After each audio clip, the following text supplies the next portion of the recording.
Here's something most clone tier lists miss completely. Alpha and Null ARCs didn't have inhibitor chips. That single fact changes everything about how we should rank elite clone units. Not their training, not their gear, not their kill counts. The question that actually matters is this: which clones were biologically capable of saying no? Because when Order 66 came down, all that fancy Katarn armor and all those years of specialized training meant nothing if a soldier couldn't refuse to murder the people they loved. But before we go further, I need to address something the hardcore fans already noticed. We're dealing with two different Star Wars timelines here, and they tell this story differently. The Republic Commando novels, Karen Travis's Legends continuity, created the Null ARCs, Kal Skirata, and most of what we know about clone culture.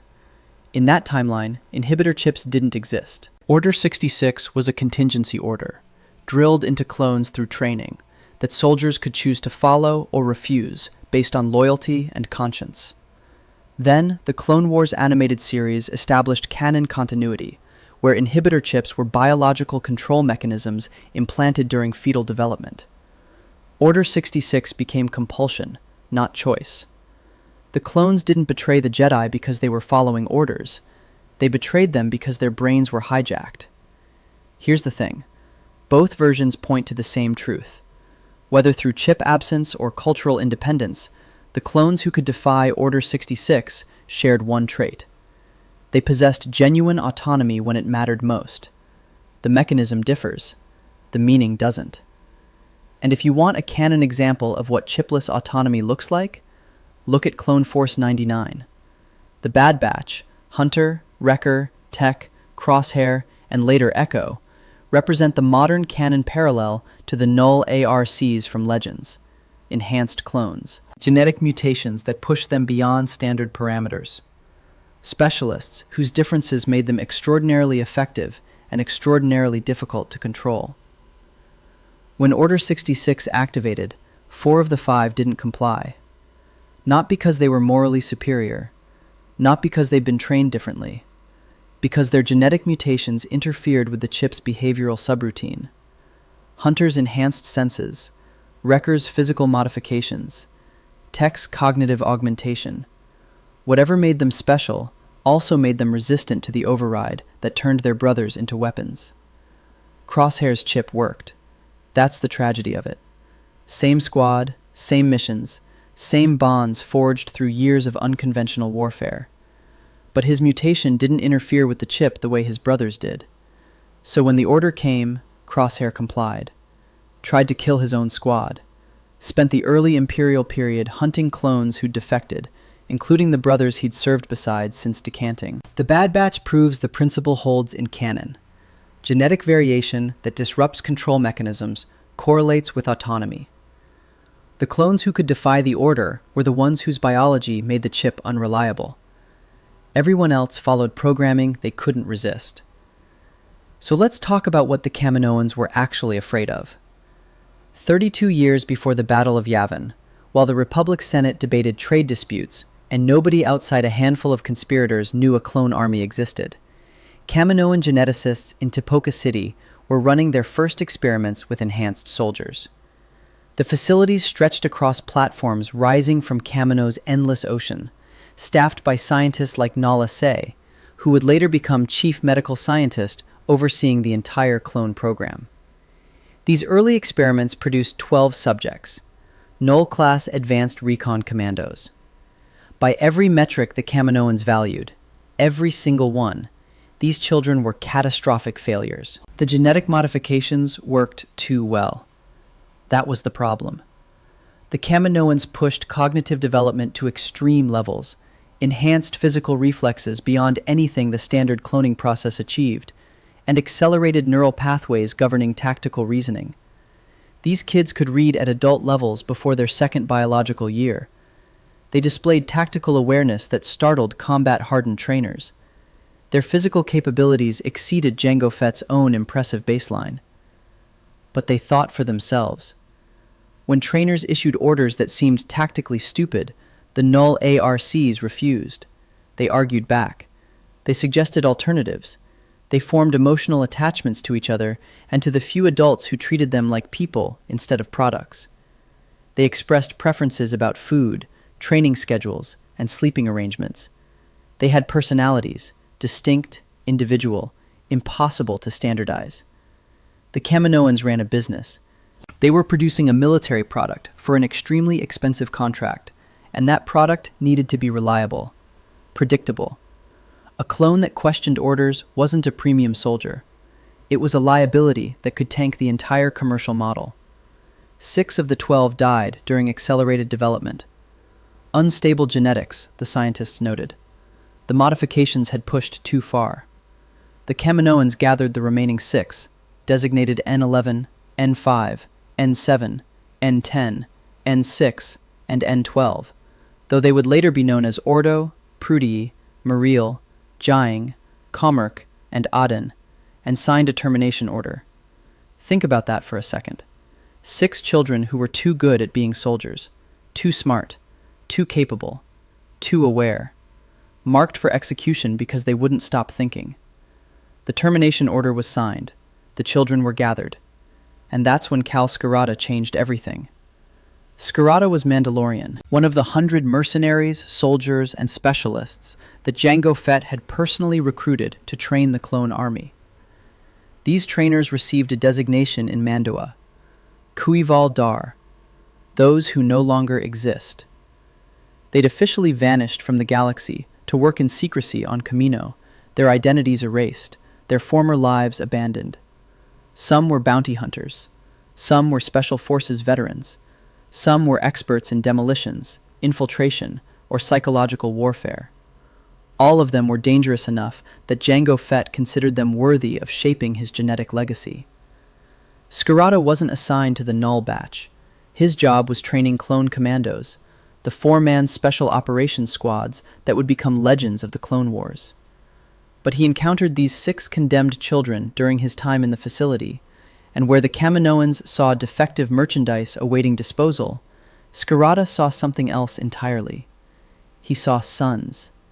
The confrontation that followed has become legendary in accounts of early clone development.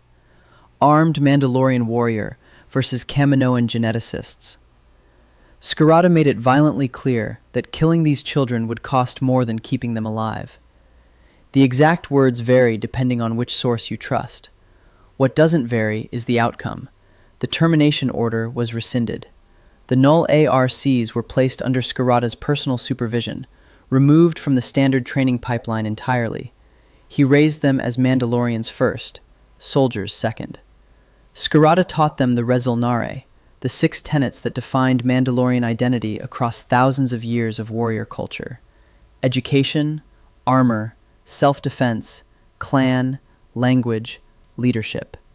He gave them names drawn from Mandalorian tradition rather than alphanumeric designations. He told them, repeatedly and with absolute conviction, that they were people rather than products, sons rather than units, warriors rather than weapons. Most importantly, he trained them to understand that blind obedience wasn't a virtue, it was a weakness. A Mandalorian followed leaders who earned respect, not ranks that demanded it. A Mandalorian thought for himself, judged situations with his own mind, and took responsibility for his own choices. The Nulls absorbed this philosophy completely. They became living contradictions, soldiers of extraordinary capability who possessed the independent judgment to decide when and whether to use that capability. The most dangerous special operatives in the Grand Army, and the most difficult to control. Now here's where the debate gets interesting. The Alpha-class Advanced Recon Commandos came next, approximately 100 soldiers in the initial batch, representing the Kaminoans' attempt at compromise. Enhanced genetics pushed further than standard clones, but not to the unstable extremes that had made the Nulls so problematic. This was supposed to be the controllable version of Elite. The training was completely different from every other program on Kamino. Jango Fett trained them personally. Not the Kuivaldar mercenaries, not Kaminoan military instructors, not droids or simulation programs. The genetic template himself, spending years in direct contact with these soldiers, shaping them through methods no one else could replicate because no one else had his experience. Fett was one of the most dangerous individual combatants in the galaxy. His reputation as a bounty hunter rested on accepting contracts others considered impossible, and completing them through tactical brilliance, combat excellence, and absolute refusal to accept limitations. He'd built that reputation over decades, surviving encounters that killed lesser hunters, outthinking opponents who should have had every advantage. His training philosophy reflected this background entirely. Where Kamino doctrine emphasized obedience within defined parameters, Fett taught improvisation. Where standard training prepared soldiers to follow orders from clear chains of command, Fett prepared his students to operate alone, behind enemy lines, with minimal intelligence and no support, accomplishing missions through whatever means they deemed appropriate. Where other instructors taught procedures, Fett taught principles. Improvise, adapt, prioritize results over process, respect authority when it earned respect, not simply because it existed. No one had the right to tell a Fett what he could or couldn't accomplish. The Alpha ARCs absorbed this completely. They learned Fett's own combat techniques, drawn from his decades as a bounty hunter. They internalized his tactical philosophy. They inherited his attitude toward authority, which made them extraordinarily effective and extraordinarily difficult for conventional military structures to manage. And no Alpha ARC embodied this philosophy more completely than Alpha 17. Alpha 17 wasn't just another enhanced soldier following Fett's training program. He was the standard by which other Alpha ARCs were measured, the soldier who demonstrated exactly what Jango Fett's personal instruction could produce when it encountered genuine talent. His career during the Clone Wars reads like a case study in why independent thinking matters more than obedience. The Battle of Kamino in 22 BBY put Alpha 17 on the map. Separatist forces under the command of Asajj Ventress launched a direct assault on Tipoca City, the same cloning facilities that had produced the entire Grand Army. The strategic implications were obvious. Destroy the cloning infrastructure, and the Republic loses its ability to replace battlefield casualties. The war ends through attrition, Separatist victory achieved not through military superiority, but through eliminating the enemy's production capacity. Alpha 17 served alongside Jedi General Obi-Wan Kenobi during the defense. And here's where his training became visible. Standard clone doctrine would have placed Alpha 17 under Kenobi's command, following orders, executing tactical directives as they came down the chain. That's how military hierarchies work. Generals command, soldiers obey. The structure exists because it enables coordination across thousands of individual combatants who can't all possess complete battlefield awareness. Alpha 17 didn't operate that way. He treated Kenobi as a partner rather than a superior. When the Jedi General proposed tactical approaches, Alpha 17 evaluated them against his own assessment of the situation. When he disagreed, he said so. Directly. To a Jedi Master's face. Not insubordination. He wasn't refusing orders for the sake of defiance. He was contributing his own analysis to mission planning, expecting his judgment to be weighed alongside Kenobi's, demanding to be treated as an equal contributor to the tactical conversation. Kenobi, to his credit, recognized what he was working with. The Jedi General adapted his command style to accommodate Alpha 17's independence, incorporating the ARC troopers' insights into his planning, treating the disagreements as valuable rather than disruptive. The partnership worked because both parties respected each other's capabilities. The Battle of Kamino ended in Republic victory. Tipoca City survived. The cloning facilities continued producing soldiers for another 3 years of galactic war. Alpha 17's performance during the defense earned him recognition throughout the Grand Army, not just for combat effectiveness, but for the command philosophy he demonstrated. That recognition led to his most significant contribution to the war effort. After Kamino, Alpha 17 was assigned to establish a training program for a new generation of ARC troopers. Not clones from the original Alpha batch, those 100 soldiers were already deployed across the galaxy on high-priority missions. This program would take standard clone troopers who had distinguished themselves in combat and elevate them to ARC status through intensive training in the Alpha philosophy. The selection criteria mattered. Alpha 17 didn't want soldiers who followed orders perfectly. He wanted soldiers who had demonstrated initiative under fire. Clones who had improvised when standard doctrine failed. Officers who had questioned tactical decisions and been proven right. Survivors who had kept their units alive through independent thinking when the chain of command broke down. Commander Cody of the 212th Attack Battalion was one of his students. Cody had served under Obi-Wan Kenobi since Geonosis, building a reputation for tactical flexibility and personal initiative that set him apart from officers who simply executed orders without evaluation. He demonstrated exactly the kind of independent judgment that Alpha 17's program was designed to cultivate, not taught, but recognized and refined. The training Cody received under Alpha 17 didn't make him a different soldier. It gave him permission to be the soldier he already was. The Alpha philosophy validated independent thinking as a virtue rather than a liability. It provided frameworks for evaluating orders against tactical reality. It taught techniques for operating without support, for improvising solutions to problems that doctrine didn't anticipate, for treating authority as something to be earned rather than automatically respected. Captain Rex of the 501st Legion went through the same program. Rex's relationship with Anakin Skywalker already embodied the Alpha philosophy before he ever met Alpha 17. Skywalker was the least conventional Jedi general in the entire order, a commander who treated his clone officers as partners, who valued their input, who built personal relationships that transcended military hierarchy. Rex had developed his independent thinking through years of service under a general who encouraged it. Alpha 17's training formalized what Rex had learned intuitively. The ARC program gave him technical frameworks for the improvisational approach he'd already developed. It connected him to a tradition of clone independence stretching back to Jango Fett's personal instruction. It placed him in a lineage of soldiers who believed that thinking for yourself wasn't just acceptable, it was the defining characteristic of genuine elite status. Commander Bly, Commander Wolf, Commander Gree, dozens of clone officers passed through Alpha 17's program during the Clone Wars, each one selected for demonstrated independence and trained to cultivate that independence further.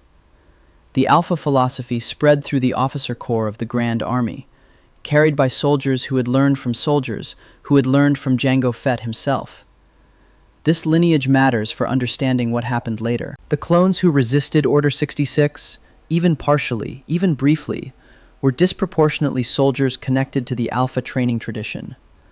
Not because the training made them chip-resistant, because it gave them the psychological framework to recognize something was wrong, to question what was happening, to fight for the seconds of clarity that might allow intervention. Rex's resistance to Order 66 didn't come from nowhere. It came from years of training that valued independent judgment, reinforced by service under a general who treated him as a partner, formalized through Alpha 17's program that explicitly taught clones to evaluate orders against their own assessment of reality. When the chip activated, Rex had mental frameworks for recognizing external control. He'd spent years practicing the exact cognitive skills that chip resistance required.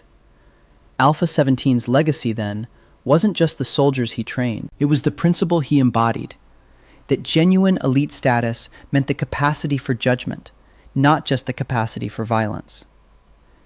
Jango Fett died at the Battle of Geonosis in 22 BBY.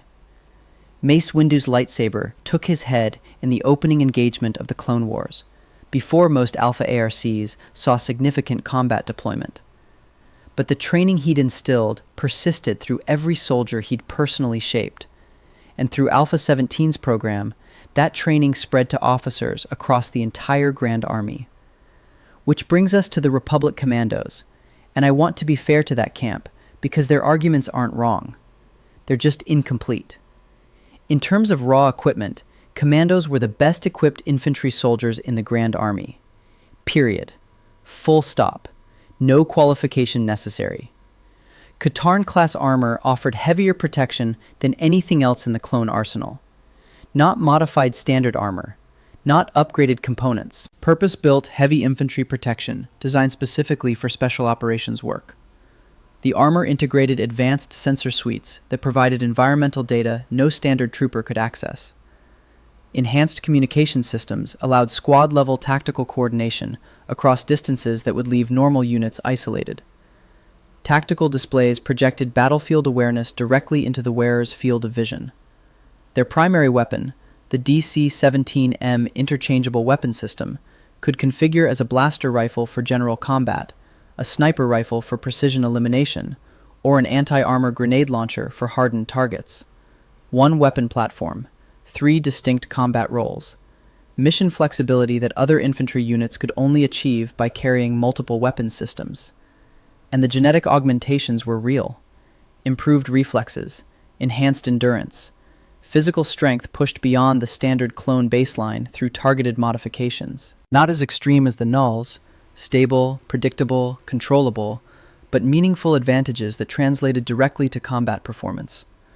A commando could operate longer, react faster, and hit harder than standard infantry. Their squad cohesion was legendary.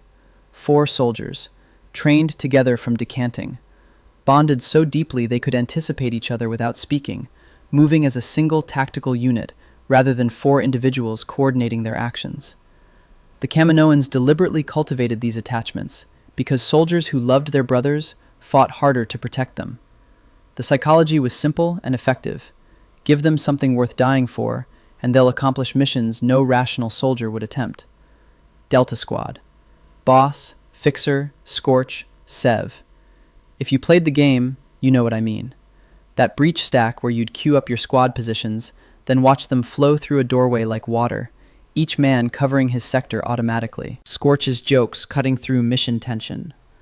The way Fixer complained about everything going off script. Sev's quiet competence. The sniper who said less than everyone else, but never missed when it mattered. And Kashyyyk. The way that mission ended. Sev's last transmission cutting out. Boss demanding they go back for him. The order to withdraw. No closure, no body, no confirmation. Just silence where a brother used to be. That hit different than any other moment in the game because the squad bond felt real. You'd spent hours with these 4 soldiers, learning their personalities, watching them cover each other. Then one of them was just gone, and you couldn't do anything about it. Republic Commando fans aren't wrong when they point to that cohesion as evidence of elite status. Those bonds were real. That training was extraordinary. That equipment was the best the Republic could manufacture. But here's the thing. In the canon continuity established by the Clone Wars, Republic Commandos had inhibitor chips. All that superior gear, all those years of intensive training, all that genetic augmentation and squad bonding and elite status. And underneath it, the same hidden control mechanism installed in every standard infantry trooper. The same biological override waiting for the same activation phrase.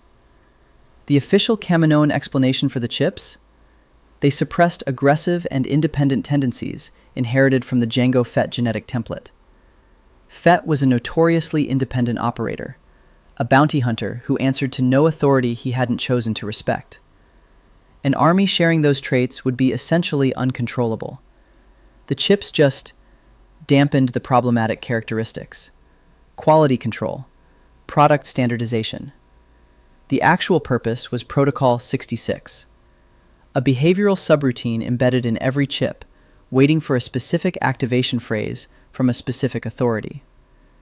When that phrase reached a chip-equipped clone, it would override every emotional bond, every trained loyalty, every personal relationship that soldier had developed. The protocol targeted Jedi specifically: hard-coded recognition, hard-coded response, hard-coded lethality. Activation meant immediate action against any Jedi within reach, regardless of years served together, regardless of bonds formed, regardless of everything that should have mattered. 3 million soldiers, a hidden weapon, aimed at the very Republic they were built to defend, and almost no one knew. Someone in the comments asked where clone assassins rank. Fair question. Direct answer. Clone assassins were a specialized variant within the standard Kaminoan framework. Their training focused on targeted elimination of high-value individuals, not open combat, not squad tactics, not the versatile special operations work that defined commandos and ARC troopers. Infiltration techniques, close-quarters killing methods, the psychological profile required for assassination rather than battle. These were soldiers trained to end specific lives. Get in, complete the objective, get out. No glory, no recognition, no unit pride. Just dead targets and mission reports. In their operational niche, clone assassins ranked highly. They could eliminate targets conventional forces couldn't reach, operating in shadows where regular infantry would be detected and destroyed. Their skill sets made them more dangerous than standard troopers in specific scenarios, the scenarios they were designed for. But they carried inhibitor chips. Their considerable killing efficiency came packaged with the same hidden vulnerability as every other specialized unit. Mission-specific lethality? High ranking, absolutely. Versatility? Below both ARC troopers and Republic Commandos, who could conduct assassinations as one capability among many rather than their sole function. Autonomy? They ranked with the mass of chip-equipped soldiers. When the metric is biological independence, the capacity to refuse an order, clone assassins fall below both Alpha ARCs and Null ARCs, regardless of their killing efficiency. They were elite executioners, trained predators, extremely good at one specific type of work, but they weren't free, and that distinction became everything on an evening in 19 BBY. Order 66 activated simultaneously across the galaxy, following the confrontation that left Jedi Master Mace Windu dead in Chancellor Palpatine's office. The technical mechanism was elegantly simple, a single phrase, transmitted through military command channels, reaching the behavioral subroutine hidden in millions of inhibitor chips. The phrase found clone commanders on forest worlds and city planets, on Venator-class star destroyers in hyperspace, on outposts at the edge of known space. The response was immediate. Commander Bly raised his weapon and fired into Aayla Secura's back on Felucia, the same officer who'd served beside her through years of combat, who'd trained under Alpha 17's program, who'd developed what observers described as genuine friendship despite every formal barrier separating Jedi General from clone commander. He shot her in the back while she walked ahead of him through the jungle. Then he shot her again, and again. The Galactic Marines surrounded Ki-Adi-Mundi on Megiddo. The Syrian Jedi Master tried to rally them against what he thought was unexpected separatist resistance. They cut him down in a crossfire, the same soldiers he'd led through one of the most grueling campaigns of the war. Clone pilots over Cato Nemoidia received the order and immediately targeted Plo Koon's starfighter. No hesitation. No acknowledgement of the Jedi who'd treated clones with more respect than almost any other general in the Order. His fighter exploded in seconds, and one of the most respected Jedi Masters in the galaxy died, never understanding why. On Kashyyyk, Commander Gree, another graduate of Alpha 17's training program, attempted to execute Yoda himself. The ancient Jedi Master sensed the betrayal just in time and decapitated Gree before the clone could fire. But that was Yoda, nearly 900 years old, arguably the most powerful Jedi alive. Most weren't so fortunate. The pattern repeated everywhere. Clones who had served their Jedi for years executed them without warning, without hesitation, without any outward sign of the internal experience of a mind being overwritten by programming. The bonds meant nothing. The shared battles meant nothing. The trust earned through years of combat meant nothing at all. The Jedi died in droves because they couldn't comprehend the betrayal. The Force allowed them to sense danger, but the danger came from soldiers they trusted implicitly. There was no deception to detect in the traditional sense. The clones themselves believed, in that moment of chip activation, that they were following legitimate orders against confirmed traitors. The programming made it feel right. The weapon worked exactly as designed. But not every clone complied, and the exceptions illuminate exactly what separated truly elite from merely well-trained. Captain Rex, stationed aboard a Venator-class Star Destroyer with Ahsoka Tano when the order transmitted through command channels.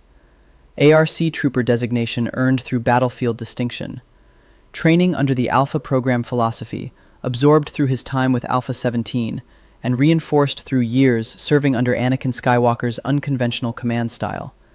But Rex had something else, something critical: knowledge. Months earlier, A clone trooper named Fives had discovered the truth about the inhibitor chips. He'd traced the conspiracy from a malfunction in a fellow soldier's chip all the way to the hidden purpose buried in every clone's brain. Fives died trying to expose the conspiracy, killed before he could present conclusive evidence, discredited as a madman who'd attacked the Chancellor. Rex was the last person Fives spoke to before he died, and Rex remembered. When the chip activated aboard that Venator, Rex felt it happening, the programming taking hold, the override beginning to assert itself. And because he knew what Fives had discovered, because he understood that the compulsion came from implanted technology rather than legitimate orders, he had just enough awareness to fight it, just enough autonomy to resist the initial activation, just enough time to warn Ahsoka Tano. "Find him," Rex managed to say, fighting every word. "Find Fives." Ahsoka removed his chip surgically while the ship fell apart around them, targeted by other clones following the order Rex had refused. And Rex became himself again. Not through some inherent genetic superiority, not through better training or equipment, through knowledge combined with the independent thinking he'd developed across years of service, thinking cultivated through Alpha 17's training, reinforced by Skywalker's command philosophy, practiced until it became reflex. That's the distinction tier lists miss. Rex wasn't special because he had better armor. He wasn't special because his training included more simulated combat hours. He was special because he possessed enough autonomy to recognize an external override of his own mind, enough knowledge to understand what was happening, and enough independent will to fight it long enough to matter. In the Legends continuity, the Null ARCs had no chips at all, because the technology didn't exist in that timeline. When Order 66 came down as a spoken contingency, rather than a biological trigger, they simply refused. Kal Skirata had raised them to think for themselves, to evaluate orders against their own judgment, to recognize that obedience wasn't automatically virtuous. They heard the order. They judged it wrong. They declined to comply. No internal struggle against programming. No desperate resistance against hijacked neurology. Just 6 soldiers who possessed the autonomy to say no. The Alpha ARCs who survived the war occupied a similar position, shaped by Jango Fett's philosophy before standardized control mechanisms became universal, or enhanced in ways that made those mechanisms unreliable. Their independence wasn't accidental. It was built into their development, intentionally or not, through training that prioritized judgment over obedience. Republic Commandos? The record is more complicated. Some had chips that malfunctioned. Some, particularly those trained by Skirata and like-minded instructors from the Kuival Dar, had developed enough Mandalorian cultural identity that the chip's behavioral override encountered resistance. Ion Team is cited in some sources as defying Order 66 entirely. Others found ways to interpret the order minimally, executing the letter while violating the spirit. But they had to fight their own biology to do it. Every moment of defiance was a battle against programming designed to be absolute. The chips weren't suggestions. They were compulsions, neurological commands that felt right to the soldiers experiencing them, that overwrote the emotional bonds and moral intuitions that might otherwise have prompted resistance. Delta Squad completed Order 66. Boss, Fixer, Scorch. Professional soldiers following orders that felt like legitimate orders because the technology made them feel that way. We don't know the details. The records don't specify which Jedi they targeted or how the experience registered subjectively. We don't know if they felt anything afterward, once the immediate activation passed and the programming settled into standard compliance mode. We don't know if Scorch still made jokes or if something had changed. We know they complied. All that legendary squad cohesion, all that elite training, all that superior equipment and genetic enhancement. And still, the chip controlled them when control was demanded. So where does this leave the hierarchy? Elite status measured by combat effectiveness puts Republic Commandos at the top, or very near it. Their gear, their training, their augmentations, their squad coordination, all of it translates to mission success rates that justify every credit spent on their development. Elite status measured by equipment puts them there too. Katarn armor and the DC-17M system represent the peak of Republic military technology available to infantry soldiers. Nothing else compares. Elite status measured by training intensity, by mission success rate, by individual kill counts. Commandos compete with anyone. They were designed to be the best soldiers in the conventional sense, and they achieved that design goal. But elite status measured by autonomy, by the capacity for moral choice, by the ability to recognize an evil order and refuse it, the hierarchy inverts. Null ARCs at the top, no chips in the Legends timeline, and trained by a father who believed blind obedience was weakness rather than strength. 6 soldiers who never had to wonder whether their choices were actually their choices. Alpha ARCs just below, trained by Jango Fett to improvise, to question, to decide for themselves what they would and wouldn't do. Soldiers like Alpha 17 who shaped generations of clone officers through their example. Shaped before standardized control became universal, or enhanced in ways that made control unreliable. The Bad Batch in canon continuity occupies that same tier. Genetic mutations that made them resistant to chip control. Autonomy achieved through biological accident rather than intentional design. Then a gap. Then everyone else. Republic Commandos, with their superior gear and legendary squad bonds, still subject to the hidden mechanism when it activated. Clone assassins, with their specialized killing skills, still carrying the same vulnerability. Standard infantry, specialized units, pilots and gunners and medics, all of them products designed to be controlled when control was required. The clones who could defy Order 66 weren't just better soldiers. They were the only ones who got to be people. That's what the Kaminoans understood from the beginning. That's why they tried to terminate the Null ARCs in 32 BBY, a full decade before the Clone Wars even started. That's why they developed behavioral modification in the first place. Not because independent thinking made soldiers ineffective, the Nulls and Alphas proved the opposite, demonstrating capabilities that exceeded any standardized unit. Because independent thinking made soldiers unpredictable, made them capable of judgment, made them capable of refusal. An army of truly elite soldiers would be an army that might not follow orders. And for the purposes of the people behind this project, the people who needed Protocol 66 to work flawlessly across millions of soldiers simultaneously, that was unacceptable. So they built compromises. Commandos with chips, standard troopers with chips, specialized units with chips, good enough to win battles, controllable enough to serve the true purpose when the time came. The genuinely elite, the soldiers who could think, who could choose, who could say no, existed only in small numbers. Accidents of early experimentation, tolerated because eliminating them proved too costly or too difficult. Marginalized within the larger force structure because their independence made them problematic to integrate. Those accidents became the only clones who got to decide who they were. 3 million soldiers in the Grand Army of the Republic. The overwhelming majority were products, designed and built and programmed to serve purposes they never knew about and never could have consented to. They lived, they fought, they loved their brothers and respected their commanders and believed they were doing something meaningful with the lives they'd been given. And then an evening came when none of that mattered, because a phrase activated a chip and their choices stopped being theirs.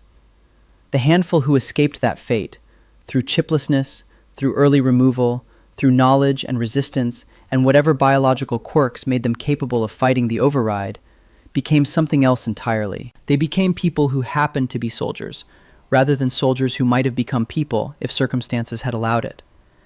That's the real elite classification. Not who trained hardest, not who had the best gear, not who racked up the most impressive combat statistics or completed the most difficult missions. Who got to choose? The answer reframes every clone tier debate you'll ever have. When someone argues that Republic Commandos rank above ARC troopers because of their equipment and specialization, remember what that equipment couldn't protect them from. When someone points to training differentials or genetic augmentation comparisons, remember that none of it prevented Protocol 66 from working exactly as designed. The Null ARCs marked for termination as defective children because they argued with their trainers and formed emotional attachments and had opinions about their own lives. They were the most elite soldiers in the Grand Army. Not because they were the deadliest, though they were extraordinarily dangerous. Not because they were the best equipped, though they had access to resources others didn't. Because they were the only ones who never had to wonder, in the aftermath, whether their hands were their own. That's the hidden mechanism. That's the gap in the lore most discussions skip right past. That's what truly defined elite clone status, regardless of which continuity you prefer, or which arguments you find most compelling. The capacity for moral choice in a moment when everything depended on it. Subscribe for more stories like this.